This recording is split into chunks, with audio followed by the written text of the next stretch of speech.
काही दिवसाअगोदर मी सांडग्यांचा short video टाकलेला होता. त्यावर एका ताईंची कमेंट आली की सांडगे कसे बनवतात ते दाखवा. याची रेसिपी मी शेअर करत आहे. त्यासाठी आपण तीळ, तिखट, मीठ आणि जाड पोहे घेतलेले आहे. त्यासोबतच मिरच्या, टमाटर आणि कांदा देखील घेतलेला आहे. मीडियम आकाराची पपई घेतली आहे. इथे तुम्ही किती पपईचा वापर करू शकता, पण मी मीडियम आकाराची एकच पपई घेत आहे. त्यासाठी पपईचे जे साल आहेत ते पूर्ण काढून घ्यायचे. म्हणजेच जे ग्रीन साल आहेत ते पूर्ण काढून वगैरे घेतले. त्यानंतर त्याचे 2 पार्ट्स करून घ्यायचे व जाडसर भाग असतो किसणीचा त्या साईडनी आपल्याला किसून घ्यायचा आहे. पपईचा किस पूर्ण बारीक किसून घ्यायचा, म्हणजे एकदम बारीकही नको व एकदम ठोकळही नको. त्यानंतर पपई किसून झाली की लगेच कांदे उभे उभे लांब असे चिरून घ्यायचे आणि स्लाईस कांद्यांचे करून घ्यायचे. त्यासोबतच आपल्याला टमाटरचे सुद्धा आणि मिरचीचे सुद्धा स्लाईस करून घ्यायचे आहे. मिरचीचे गोल गोल असे स्लाईस करून घ्यायचे, जेणेकरून एकदम दातालाही लागायला नकोत.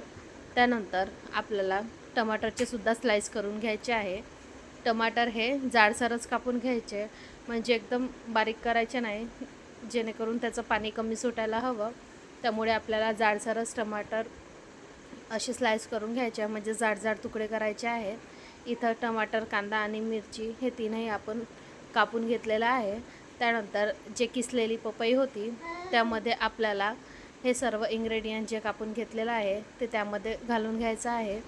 त्यासोबतच मी सुरुवातीला तुम्हाला जे वाटीमध्ये एका माप दाखवलं होतं त्याप्रमाणे ते देखील साहित्य यामध्ये सर्व मिक्स करून घ्यायचं आहे. त्यानंतर जे आपण पोहे घेतले होते ते पोहे सुके होते. आपल्याला पोहे भिजवून घ्यायचे आहेत.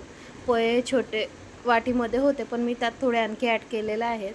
त्यासोबतच जेवढे जास्त तीळ राहतील तेवढे आपण टाकू शकतो, कारण चवीला खूप अप्रतिम असं टेस्ट लागते. त्यानंतर लाल तिखट घेतलं आहे, ते सुद्धा आपण मिरचीचा अंदाज व तुम्ही किती तिखट खाता याच्या प्रमाणानुसार घेऊ शकतो.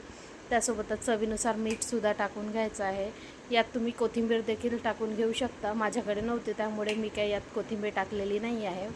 त्यानंतर हे जे आपण सर्व साहित्य टाकलेलं आहे ते आपल्याला छान बाइंडिंग येतपर्यंत असं मिक्स करून घ्यायचं आहे, जेणेकरून त्याचा आपल्याला वडा थापता येईल इतक्या आकारात आपल्याला प्रेस करून घ्यायचं आहे.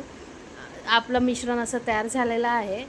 त्याचे आपल्याला जसं आपण पपईचे वडे करतो सेम त्याच पद्धतीने जाडसर असे ठेवायचे आहे, कारण सुकून हा वडा पातळ होतो, त्यामुळे आपल्याला जाडसरच ठेवायचे आहे.